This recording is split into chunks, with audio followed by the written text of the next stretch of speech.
नमस्कार. सरकारी नोकरी माहिती केंद्र या YouTube चॅनलमध्ये मी अदिती पुन्हा एकदा तुमचं सगळ्यांचं स्वागत करते. मी घेऊन आले आणखी एका सरकारी नोकरीची माहिती.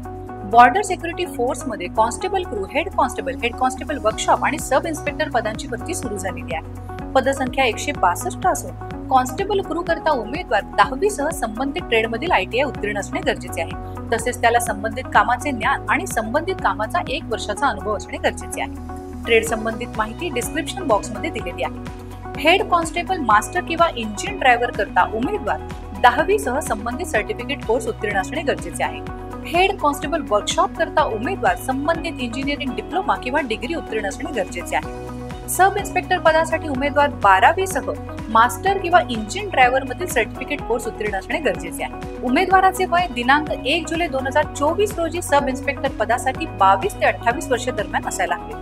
उर्वरित पदांसाठी वयोमर्यादा 20 ते 25 वर्ष अशी असेल. सब इन्स्पेक्टर पदासाठी ऍप्लिकेशन फी ₹200 असून इतर पदांसाठी ऍप्लिकेशन फी ₹100 आहे. SC, ST, माजी सैनिक आणि BSF उमेदवारांना ऍप्लिकेशन फी नाहीये. अर्ज स्वीकृतीचा दिनांक स्क्रीनवरती दिलेला आहे. अर्ज करण्यासाठी तसेच पदांच्या सविस्तर माहितीसाठी आजच नजीकच्या माहिती बाजार केंद्रास भेट द्यायला विसरू नका. अशाच अपडेट्स करता सरकारी नोकरी माहिती केंद्र या YouTube चॅनलला लाईक करा, सबस्क्राईब करा आणि बेल आयकॉनवर क्लिक करायला विसरू नका. धन्यवाद.